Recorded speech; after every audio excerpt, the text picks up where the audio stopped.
Hi, everybody, and welcome to the WordLift webinar.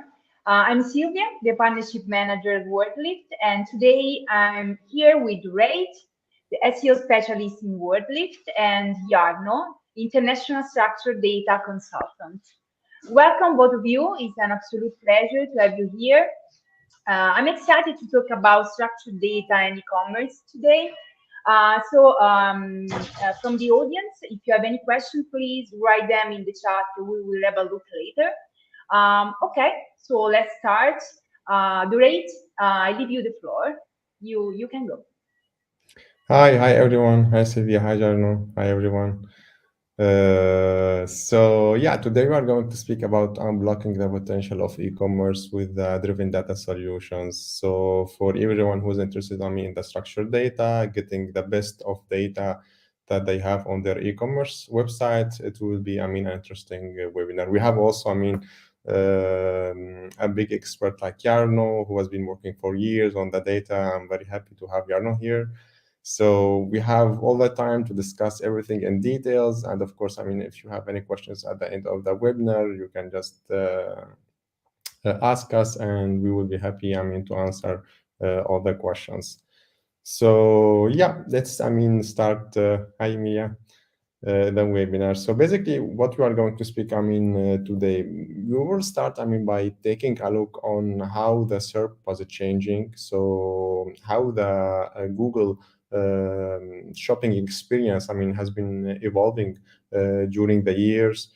How Google was, changing their SERPs, starting from the early days for today. What we can do in terms of data-driven solutions. So how we can get the best of our data and how we can provide it in a model that the search engine can understand. So we can, get the best of the data that we have, and we can provide the search engine basically with all the information that we need in order to get more visibility. Because the game here is quite simple. More data we can provide the search engine with, basically, the more user intent we can cover, and more accurate and better qualified traffic we can get on our website. So starting from an overview of the different motion testing experience we have right now, in the SERP. As we see here, we have, for example, the product snippet that everyone know. In addition to the product snippet, we see that Google was, also showing different kind of product results. We have, for example, right now, the popular products. We have the shopping knowledge panel, which is, an important update that we have on the SERP, and we have the image search. So basically, we have a lot of sources where we can get the traffic, and for each one, for this, listing experiences, we need to do a kind of optimizations. So we will try, to cover everything in today's webinar and see step by step, how we can do the best and with our data in order, to cover the different SERPs and fit better with the different listing experiences that we have on Google. I don't know, Jarno, if you want to add something before we jump to the details. Not at this point. Go ahead, please. Okay. Good summary. Yeah, so here's a quick overview of how Google was, the evolution of the products on Google. So starting of the early days from 1998. So basically, we start with the Google bot and the Google search and the Google images. It was, in the early days. Here we have our Google friend, Kurt, who explained to us, a nice video how the stuff was evolving. So starting from the early days, then in 2022, we start seeing something more advanced. So we have the Google Bots, the Google Search, then we have the merchant platform, then we have the Google Product Search. Then we arrive, in 2010 to have also the structured data, which was, was a new piece that has been added. So in addition to have the simple Google and the product search, we start, seeing the structured data in place. We start seeing also the merchant platform. Then we see also the different ads related to the display ads and Google Shopping paid ads. till we arrive to 2020, where we have, the biggest change. So in addition, to the Google crawler, the search of the images, the search of the products. In addition, also to the merchant center, we have the free listing. So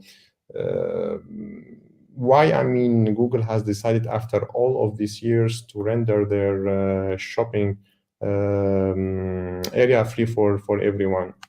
Because for all that years, for example, for Google Shopping has adopted the pay to play model. So in order, to go inside Google Shopping, you have to pay through the merchant center. Then after you can appear on Google Shopping. And in 2020, everything has changed because for many factors, basically. First of all is the challenge that Google was facing and the competition with Amazon itself, because it's a kind of Amazon has become the new search engine for the products, and people go for Amazon to find everything.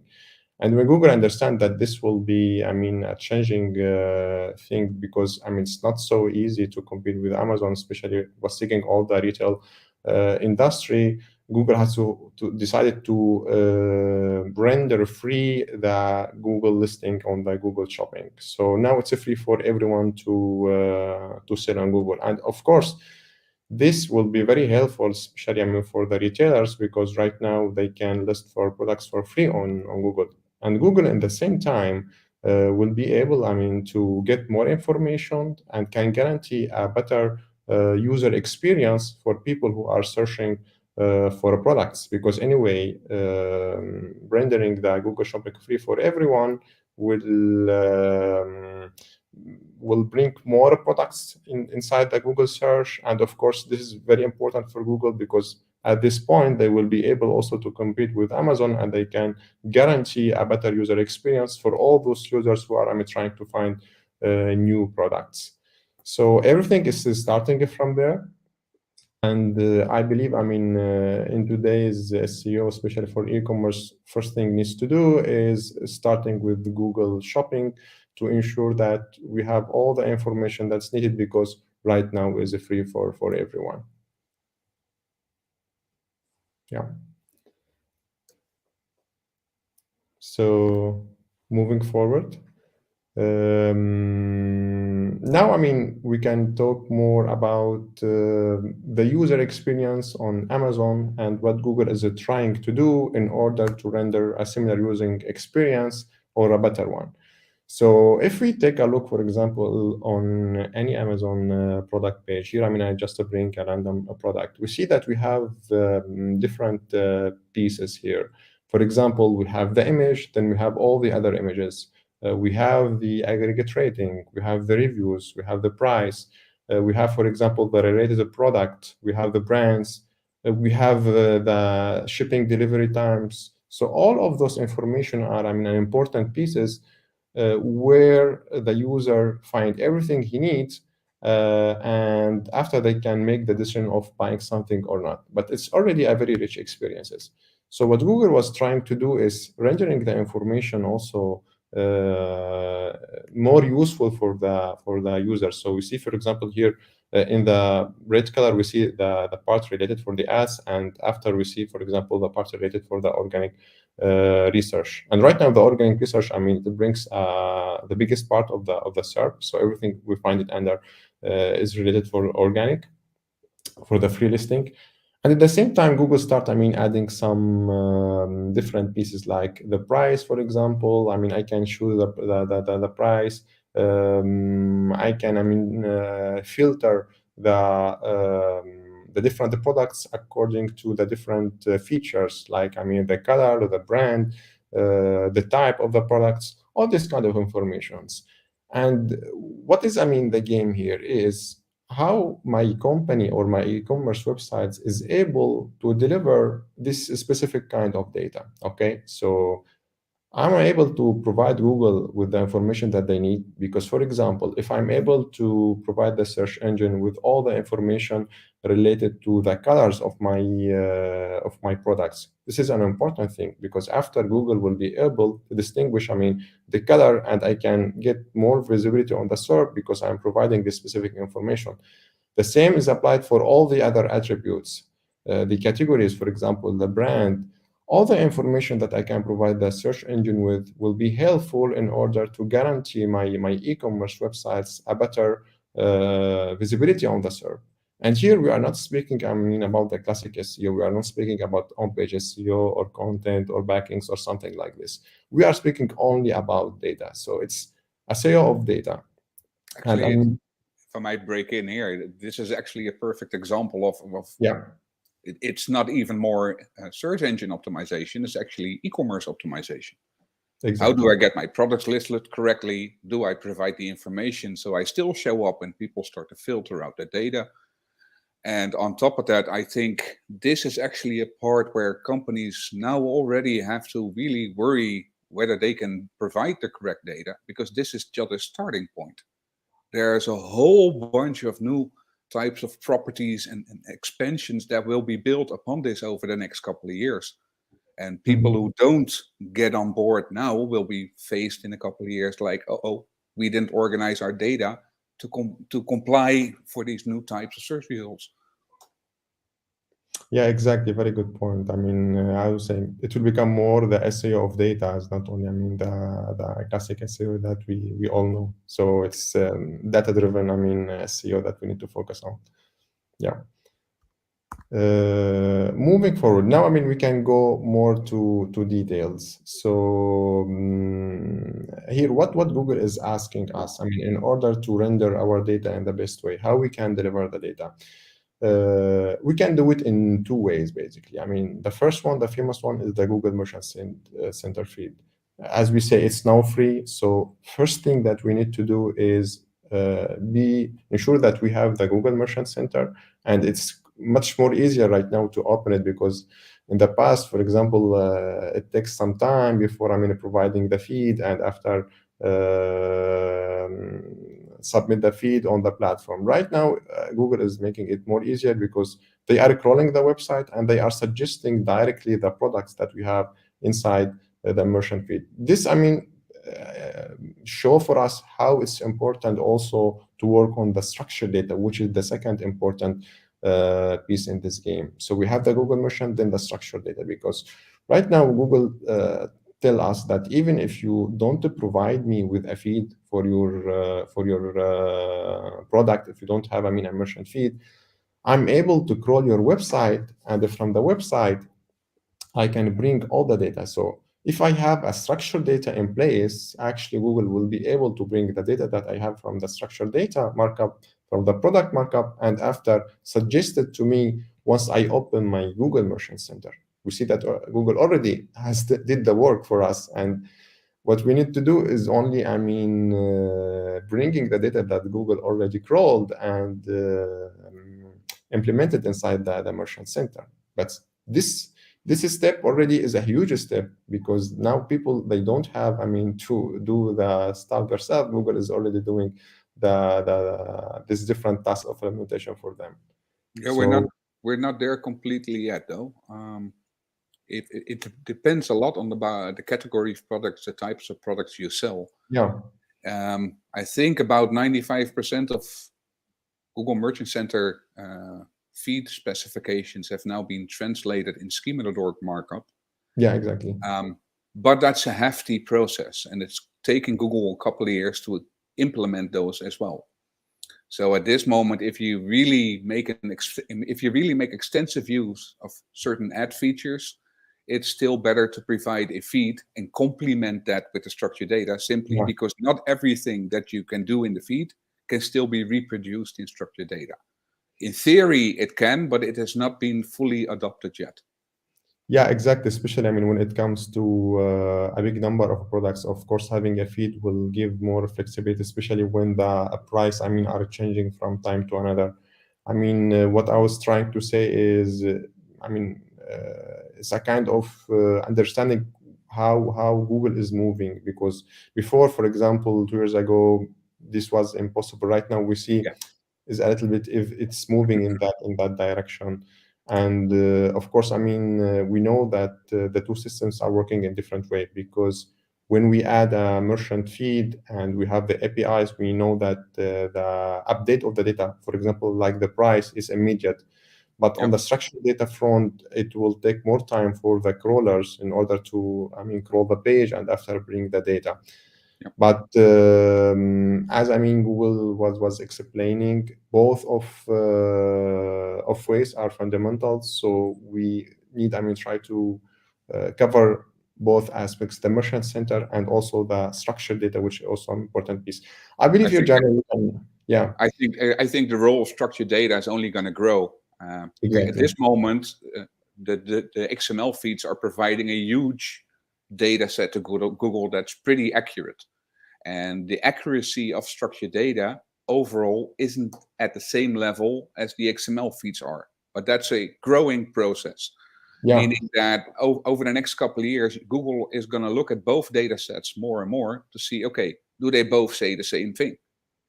And the more the structured data and the XML feed will align, the more trust they can apply to your data.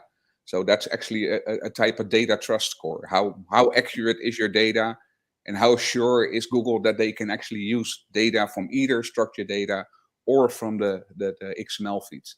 And on top of that, you get the data set from simply crawling the HTML and the information they extract that way. So it's actually a game of aligning all those different data sets together. Exactly. Yeah, I believe it's a game of alignment. More alignment data we get, more, I mean, trustful that we can get also from the search engine when they say that data, I mean, aligned. We see, I mean, with in some examples, I mean, speaking about some of our clients, we see, for example, sometimes when the sale price, I mean, is provided in the merchant feed, and it's not provided in the same way on the structured data. Google, I mean, was blocking the ads and saying, "Looks, now this information is not aligned with the one that I see in the structured data. Try to fix it first." Yeah. So the alignment of the data, I mean, as you are explaining, is quite important. So after we will, I mean, show exactly the solution that we were also working on in WordLift in order to keep the data alignment. We will see it, I mean, in the next slide. The next slide, it will explain exactly, I mean, what we are doing on that front. So moving, I mean, right now to building the knowledge graph. I mean, speaking about something a little bit on the SEO front. So what is, I mean, the product knowledge graph? So as we see, it's very important, I mean, to work on the data, have the data align with the merchant, the structured data.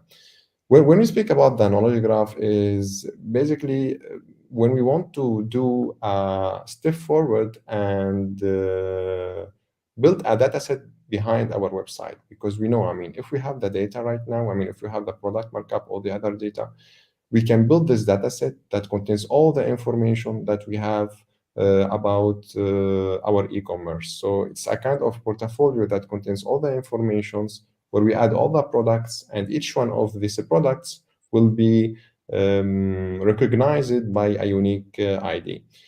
And this information can be, I mean, enriched in very different way. And here becomes, I mean, the importance of the structured data. So just, I mean, to give an example, if you want, I mean, to let Google understand the relation between the product and the category of the product, for example, in our website, this is something can be done easily with the structured data, because we can build the product markup, and inside the product markup we can enrich it with other properties, for example, like the category. Another, I mean, important piece are the images, because we know right now that Google have different SERP. And in order to make the product rank on the different SERPs, we need to add different image dimensions, for example. So more images we can provide the search engine with, or more formats of the same image that we can provide the search engine with, we can also, I mean, increase our opportunity in ranking for Google, because now Google will find different options for the same image, so we can rank on different SERPs. This is, I mean, quite important. This is something can be done on the structured data level by just bringing the different images, I mean, we have and bring it inside the structured data. Here, I mean, one from what of the most important experiment that we did, that we can also use the CDN, for example, here, in order, I mean, to generate different formats of the same image that we have. And after we bring all these URLs and we bring them inside the product markup, something that can be done. Then we can also link the knowledge graph that we have with an external knowledge graph. So, for example, if we are selling, I mean, product for an important brand, here we have a Prada, for example, we can tell search engine, looks, the brand I'm speaking about is the same one that we have there on Wikidata. So also we can link our dataset with an external dataset, which is, I mean, more bigger, and build more trustness with the data that we have. And basically, all this information can be bring it in the structured data format, the famous structured data format that can summarize all the information that we have. So as we see here, for example, from a product markup, we see, I mean, all the information related for the SKU, the GTIN, the model, the size. We can enrich it with the review, the aggregate rating. We can also add the shipping details. So all this information, I mean, all these properties can complete this whole image that we need in order, I mean, to provide the search engine with complete understanding of the product that we have. And basically, all this information can be added using the structured data.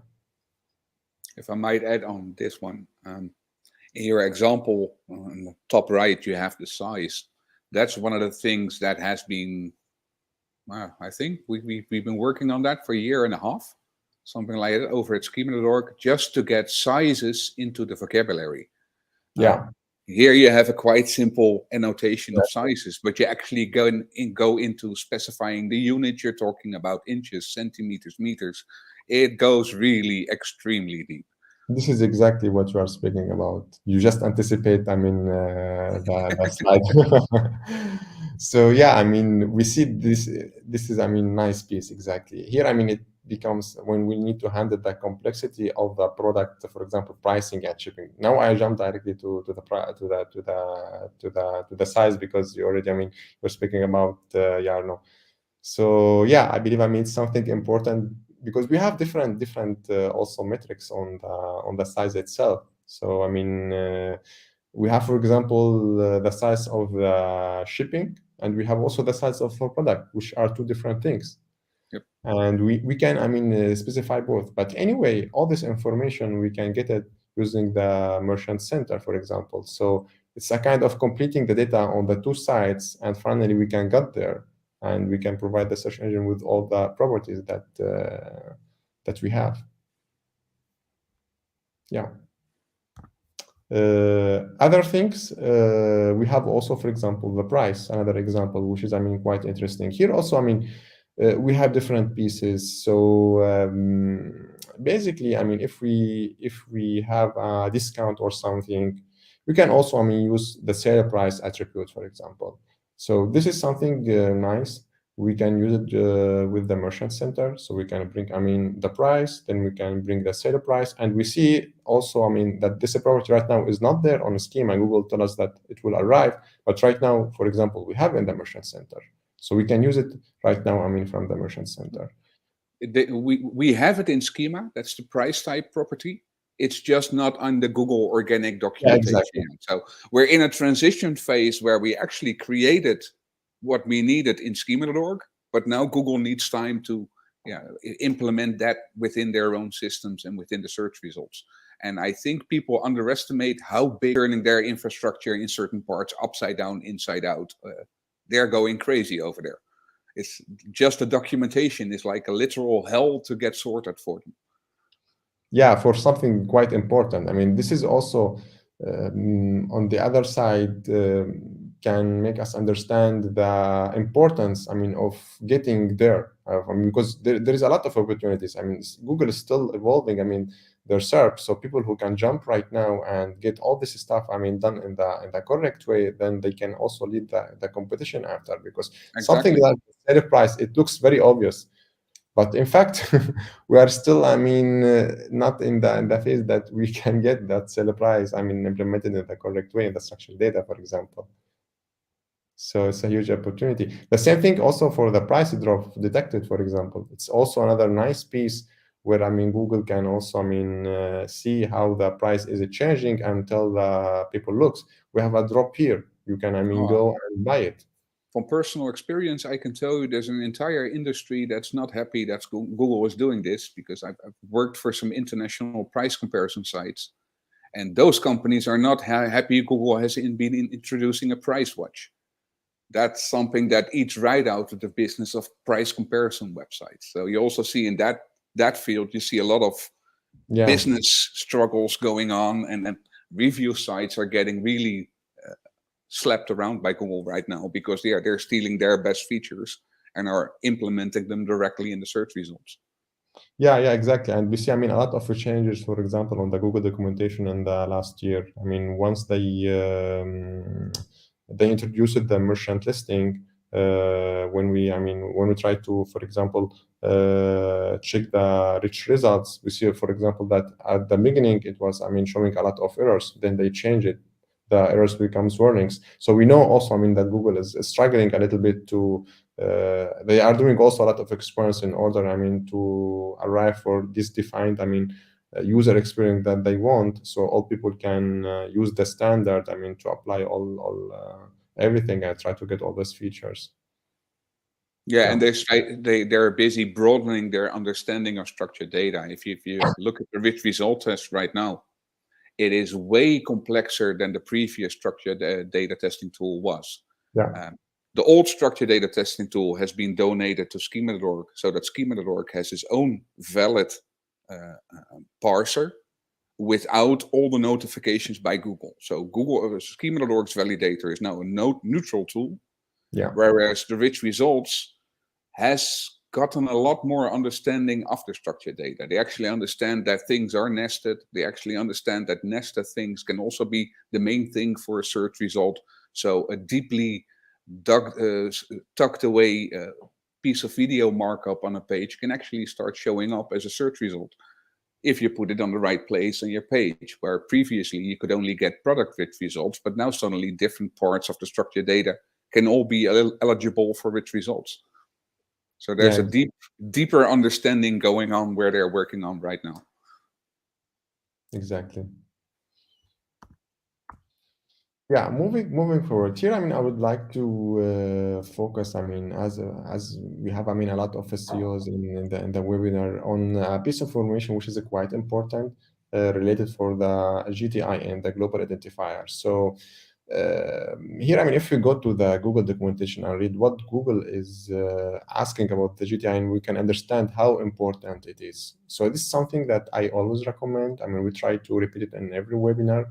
If you have the GTI and the UPC, you need, I mean, to provide it, because it's a kind of identifier. I mean, it's the way that Google can understand who you are, what's the products that you are selling. And we see that in many cases, I mean, when we start working on a product markup, that e-commerce have this piece of information, but they are not providing the search engine with. So it's quite important, because I mean, it will change the game. Here's, I mean, we can see the documentation of Google, and they are explaining, I mean, how much important the GTI is. So it's a kind of giving a password for your product. If you have this identifier, it's different from the SKU. I mean, a lot of people, I mean, don't understand the difference between MPN, SKU, and GTI. GTI is something completely different. So if you have the SKU, it's okay, but the SKU is for you. The GTI is something that if you have it, you need to provide it. If you are using, I mean, the merchant center, or if you are using the structured data, it's, I mean, a very,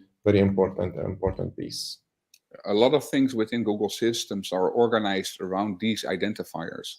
Exactly. Meaning, so that if you provide the correct GTIN numbers on your web page in the structured data, they can actually look within their own systems and what do we know about this product.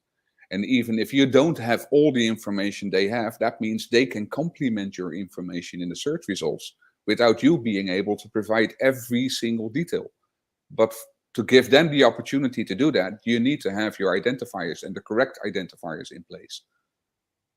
Exactly. This is an excellent point, Jarno, exactly, because they can also compare what we are providing with their database. So it's open the the door, I mean, about the huge amount of data that Google already have, and we are selling the same things, and we are not letting Google access this kind of information and recognize what we are selling. So yeah.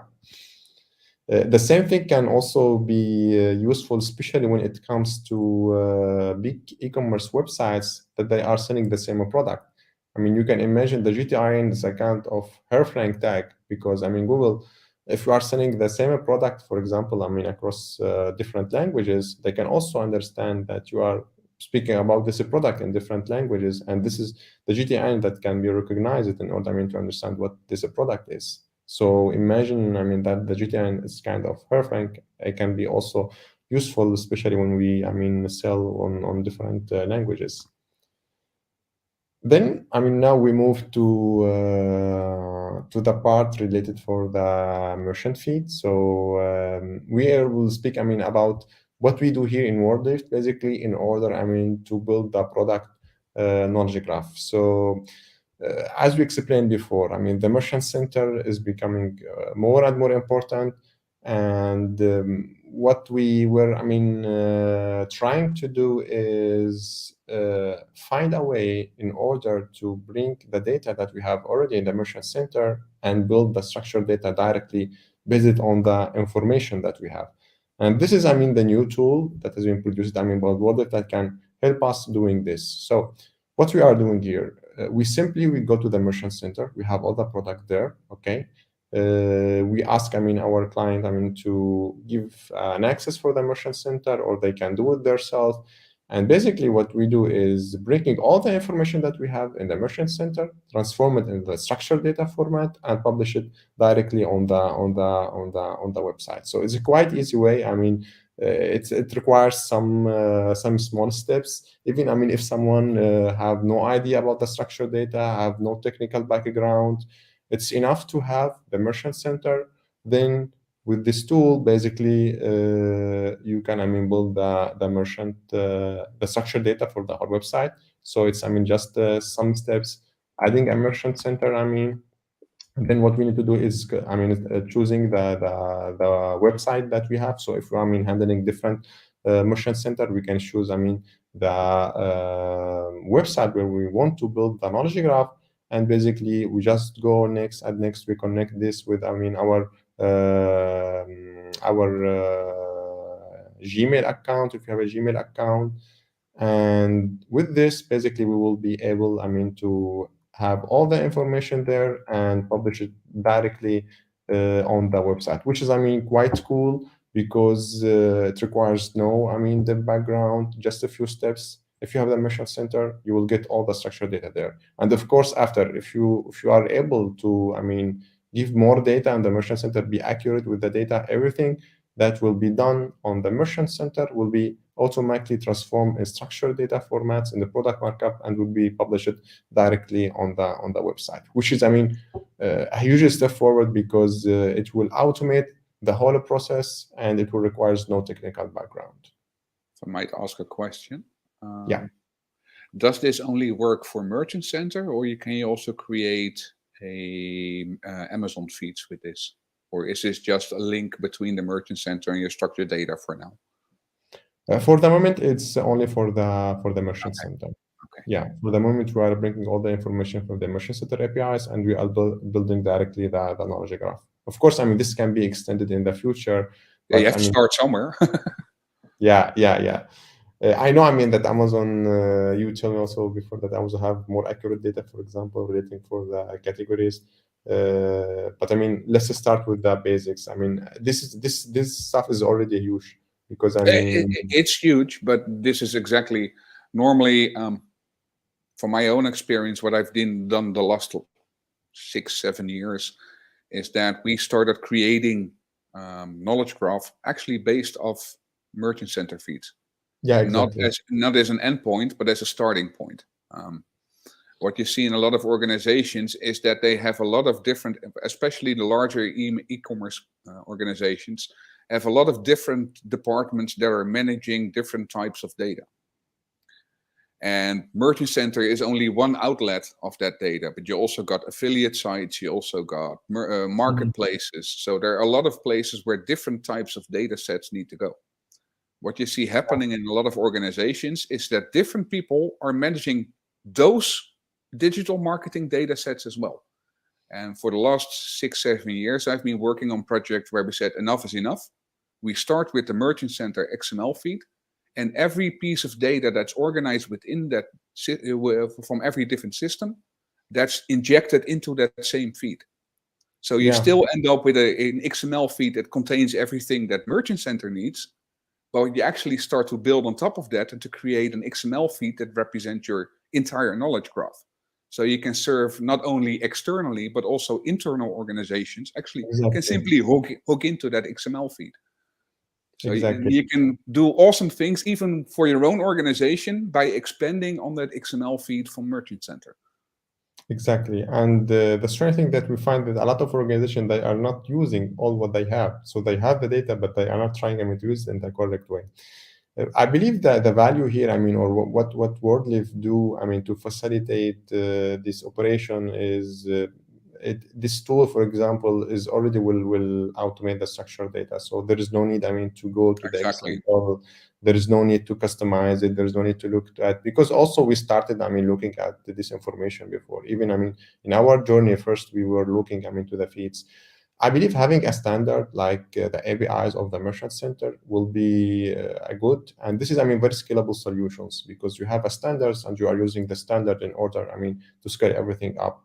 And as the listing on Google Shopping is now free, it's always important, even if we are not speaking about the structured data, if we're speaking only about data or the SEO, it's important that we have accurate data inside the Merchant Center, because anyway, this will be benefit for the SEO regardless, the building of the structured data. The other very nice piece of information of the SEO value that WordLift do is basically what WordLift do is not only building the structured data, but it's also build the knowledge graph behind, which is a completely different game. So it's not only we will add the structured data inside the base, but we will build a unique ID that contains all the information, and we will get the dataset behind the page. And this dataset can be used in very different ways. Giving an example, for some enterprise companies, what we do is we bring the knowledge graph that we build, basically, using the Merchant Center feed. And after we train language models based on the attributes that we have in this knowledge graph, and we build the product descriptions, which is, SEO optimize it. Why? Because once we have all the attributes inside this knowledge graph in one place, imagine the knowledge graph finally is a portfolio that have all the information in one place. So you can do a lot of experiments, you can train language models, you can use this information to build app, you can do many things with the knowledge graph, and this is the powerful of the knowledge graph. And for example, in that specific case, we were building the product descriptions. Of course, after it will require, some review, but having the ability to, for example, build a product description based on the attributes of the products is completely another game if we see it from the SEO point of view, because we have everything, and it can cover very long keywords, deep user intents that we were searching very specific features using the product description. Another thing can be done using the knowledge graph, which we also do it. We can also, for example, annotate the informational part. So, for example, if you have articles that are speaking about the products, we can also, use the same system in order to bring the information that we have in the knowledge graph, and after tell the search engine, looks, in this article, we are speaking about those products, and those products are the same that we have in the knowledge graph that can be recognized using a specific ID, for example. So we can do a lot with the knowledge graph, and this is the cool thing that WordLift do on this front. Cool. Yeah. Moving forward, I already anticipate about the power of data in e-commerce. So as I was explaining, we can build this knowledge graphs. Then we can provide this knowledge graph for the search engines. We can improve the quality of the data that we have. get more qualified traffic, improve, the user intent. We can do all of these things, using the knowledge graph that we have behind the products.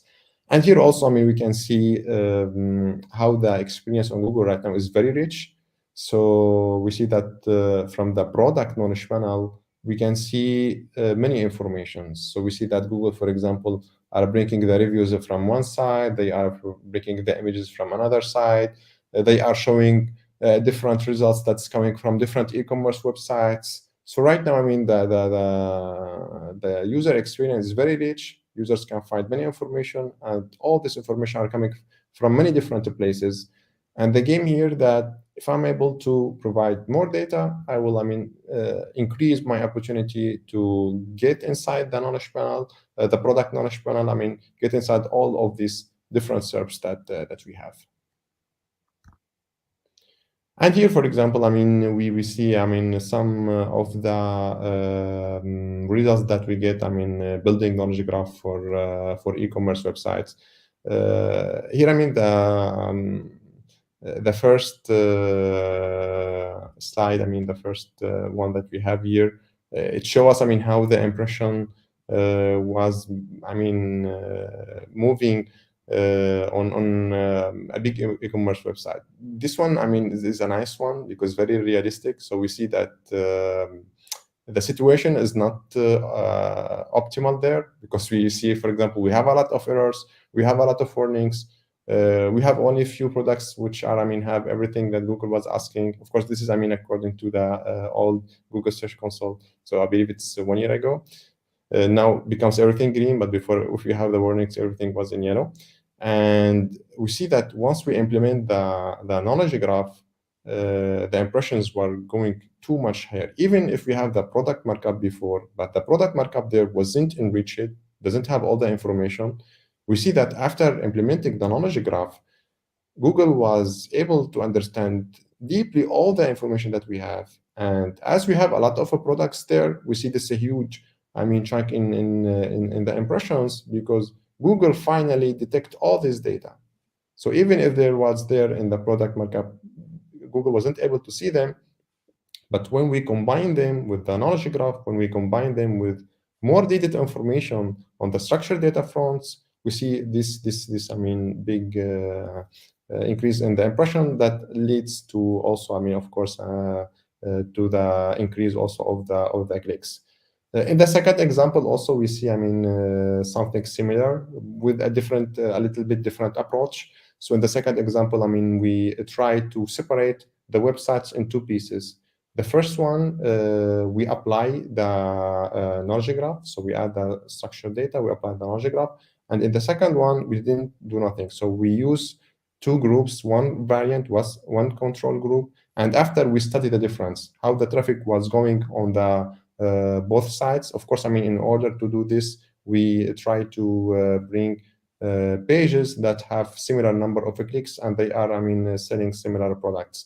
So based, on this analysis that we did, we see that on the variant group where we apply, the knowledge graph, the traffic was increasing 35% more compared with the part where we didn't apply the knowledge graph and was going, in different way. So yeah, this is, some cases that can, show the impact of building the knowledge graph, especially when we have a lot of data. They can show the importance of enriching the markup. Try to provide the search engine with all the information that we have, because finally it will, reflect in more impressions, more clicks, and more visibility. Yeah. Agreed. We have a question. We have a question from Jenny. Jeannie, For hey, that's a Jarno. long time ago. Hi, Jenny. On a web page follows information given directly by Google My Business. How do they compare, differ? If Jeannie is talking exactly about the information you provide about the business itself, it's nowadays better to provide that via Google My Business profiles. That's because in the past, Google used to use structured data for this, but they discovered that the accuracy of data provided via business profiles is more accurate than that general data provided via structured data. So they mostly moved over to digesting information from business profiles. Having said that, I would always do both, because Google is not the only consumer of that data. You got Bing, you got Yandex, you got Yahoo that's going to have a revival. There are all kinds of reasons why you would also want to have that same information in your structured data. So in my book, that would be do both and not just one exclusively. It's the same actually with local SEO. One thing this has in common with local SEO is that if you want to have search engines provide the correct information about your business, you need to have all the different data points about your business confirm the same information. Don't have one email address and one address and one location and another listing site provide some other information. You need to get all those data points in order together. So you can never have enough correct data points. Great. Let's see if there is other question. I have a question. So why is it important to align the merchant feed and the structured data for e-commerce success? One of the reasons to align those is Google is already starting to compare the information they find on your webpage via crawling the HTML to the information they get via a merchant center and the information they found on in the structured data. And like the example Doreid gave already, it can actually happen that you drop out of ads because there's a conflict between the structured data and the XML feed. Now, because of their ad business overall, they still provide, they still give more trust to the data they're getting from the XML feed. But the ultimate objective should be get both in the same state. And like what you're doing right now, you're jamming everything into your knowledge graph. And that way you can actually generate the structured data, and those are aligned to each other. So it's not one or the other. Again, like with the business profiles, do both and keep them aligned to each other. So you just need to keep shoving it down their throat. This is the correct information. And in as many different ways you can be consistent about that information, that helps your ranking show up in SERPs, getting all kinds of special features. It's just getting the correct data out there in as many different formats as possible and make sure they do the same thing. Exactly. It's a matter of confidence. I mean, how much Google will trust you. Of course, I mean, if we are able to give the search engine different inputs. There's a danger in using the word trust here. I know a lot of technical systems use the term data trust, but maybe it's better to say data accuracy score. Yeah, it could be. Because trust has a lot of baggage in what the SEO community sees as trustworthy, and that has absolutely nothing to do with data accuracy and the trust you can apply to the data. Those are two completely different things. Yeah, exactly. Another question.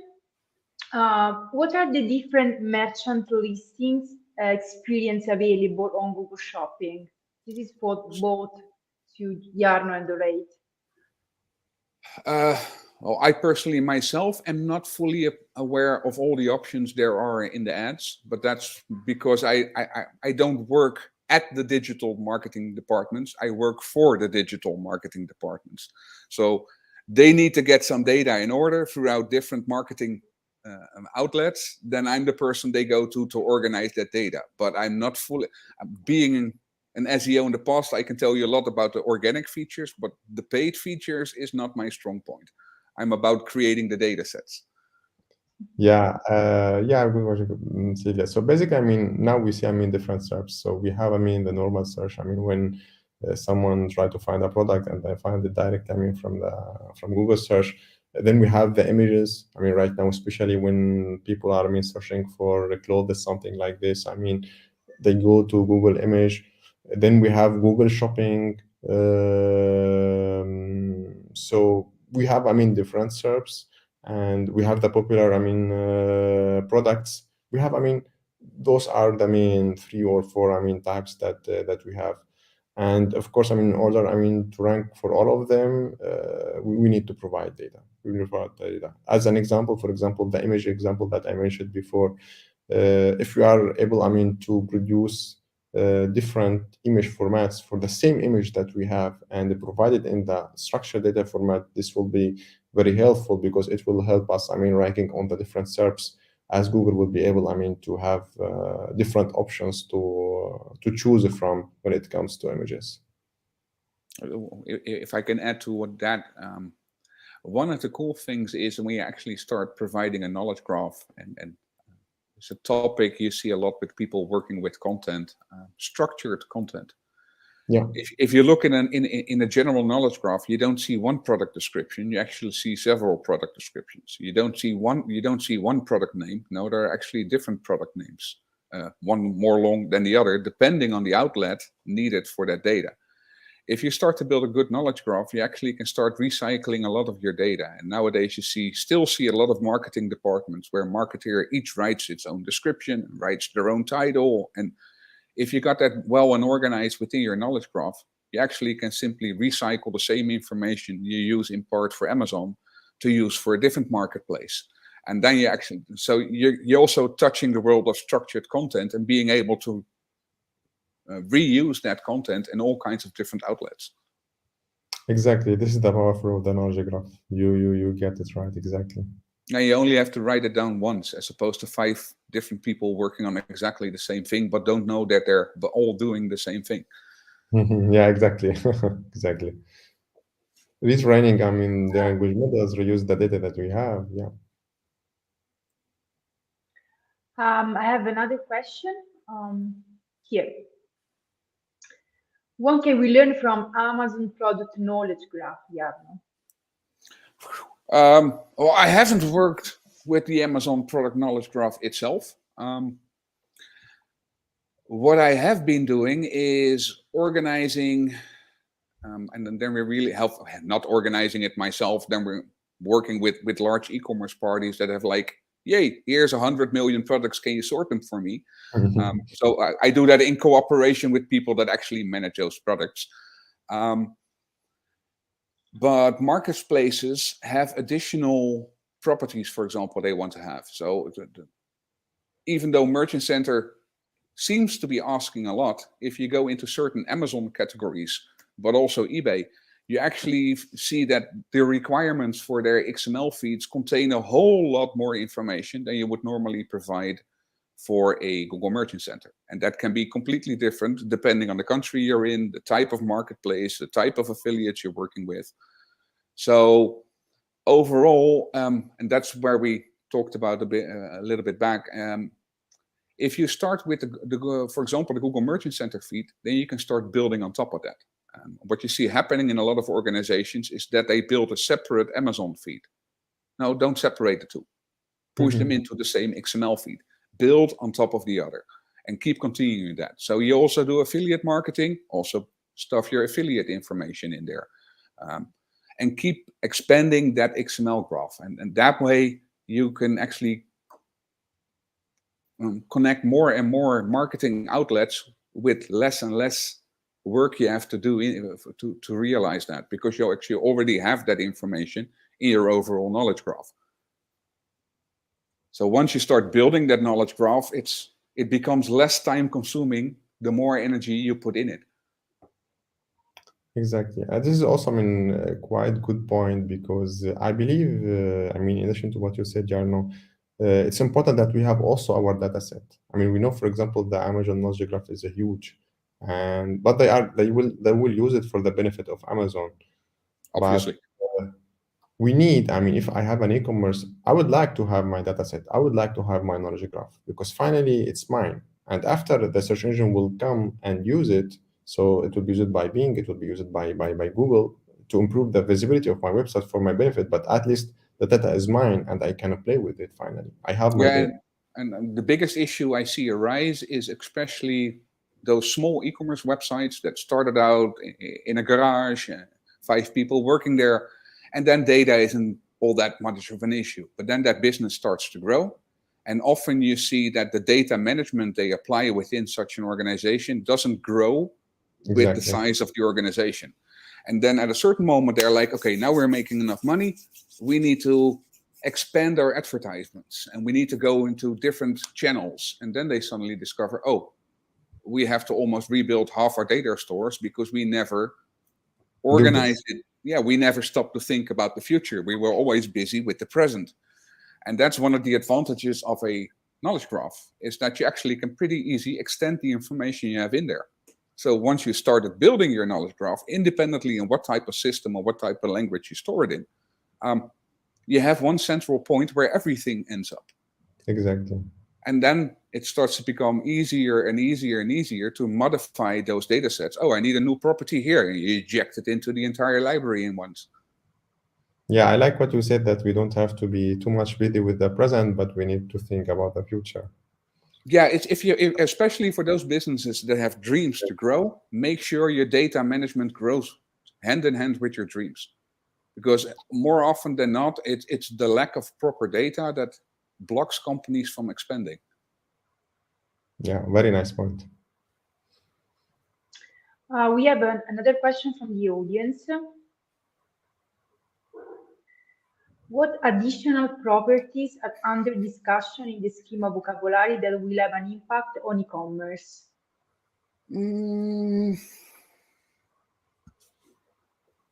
There are no real discussions going on right now over at schema.org for adding more properties. There are still some loose ends here and there. It's more waiting right now for Google to implement what's been put in place already. Now, one of the properties we talked about already that's going to be of big influence is the size property. Yeah. Just the science behind the size property can get out of control real fast, because you have products, for example, where you have a price per kilo, but you're buying only 300 grams. And those complicated types of products, or you have a compound price where you have the product is this price, but if you include that, then the price of this product becomes this. So the whole size thing is really important. And for the rest, also all the new offer properties and things that go with that. Sales price, not advertisement price, manufacturer advice price, things like that. They're not in the organic side of things yet, but they are there in the schema.org vocabulary, and they're also there in the XML requirements. Not requirements, it's optional most of all. But I still have to find the first organization that actually implemented their units correctly within their data systems. Most of the time, it's like just a string value that says 110 feet. Yeah, but I need to have the unit code of the feet. I need to have the number separated from the unit. I need a unit text, a unit code. And that's where companies really have to look at. So if you want to make sure that you're getting the most from Google's product knowledge graph and everything that comes with that, make sure to dive into your sizes and into your offer constructs. And especially for organizations that don't do basic things like this product costs $20, but this product costs a kilo, but 3 grams, or it's a monthly subscriptions. Those organizations really need to look at how they're storing that information and check whether they can produce that in a structured manner. Okay, last question. We have time, right? Yes. Yeah. Okay, from John. What's the impact of Google's decision to make Google Shopping free for retailers and consumers? Well, I still believe that one of the origins Google making that decision also has to do with a lot of European lawsuits they were getting, because the product listing ads were eating away on certain industries like price comparison websites. So the European Union, and I'm not sure about how that's going on in the States right now, but I think the US also had some issues with that. So that's part of the reasons why Google was forced to open up their organic search results for product listing ads. Where does that go? Interesting. I don't know yet. It's again coming out to Google has some fundamental questions to answer for their own. How are they going to handle product variants, for example? There's still no conclusive answer what Google does with product variants. Yet for Merchant Center, you have these wonderful pop-ups where you have all variants in one modal on your screen. So you have the yellow sneakers, the blue sneakers, and the green sneakers. But in organic, we still don't have that. So I'm most of all very curious to see what Google is going to do over the next 2-3 years, especially as they internally need to have some discussions clearly about what to do with product variants. And are they going to introduce even completely new search results? Again, that's because I'm thinking they want more alignment between Merchant Center and organic. But where that stop is going to be and where they say, no, this is going to stay a paid feature, difficult to tell right now. I think they need to do a lot of experimentation over the next couple of years. Yeah, on the retailers part, I believe also, I mean, at the same time, it's a good opportunity because, I mean, now it's a free just to provide the data there. Because, I mean, also some years ago, still it was only paid. If you don't have enough budget, wasn't so easy because this area was dominated by the big companies who have, I mean, a huge budget, I mean, to invest. And I believe what's the nice thing that we see with Amazon, because when I buy a product as a consumer, I don't care who is selling me the product. I don't go and see who is the seller of the product. What's important for me, the product, the price, and how fast this product will arrive to my home. This is, I mean, the thing that I care about. Here, I believe Google understand the game because, I mean, for the consumers, it's not only the big company who must sell the products, not only the big company who have a big budget to spend on ads that needs to sell the products. I can get the same products from a big company and even from the small retailers who can be, I mean, very near to my house. So with the shipping details, for example, for the shipping times, it will be completely different games. And here it comes, I mean, it shows how Amazon is strong on that side. So by collecting the data, which is, I mean, very important things, Google needs data. Also, if they can collect the data, even from those small retailers who don't have a big budget in order to invest on the Google Shopping, this will be great because they can increase the number of the products sold on Google, guarantee more, I mean, a better user experience for their I mean, users, and in the same time, I mean, getting more and more from the products market inside, I mean, Google Shopping. Yeah, Google is obviously one leg down compared to Amazon, as a couple of legs down, as Amazon actually has storehouses. They actually provide the shipping themselves. Yeah. So those are things Google doesn't do. So Google has to find all kinds of other methods to get you still to be interested to do shopping via Google as opposed to directly in Amazon. I'm curious to see. They've been experimenting with features where you can check out directly in the search results. Though I've spoken to companies who've participated in those projects, and they also said, yeah, but the downside is we don't get any upsell. And when we attract people to our website, we actually can do the upsell.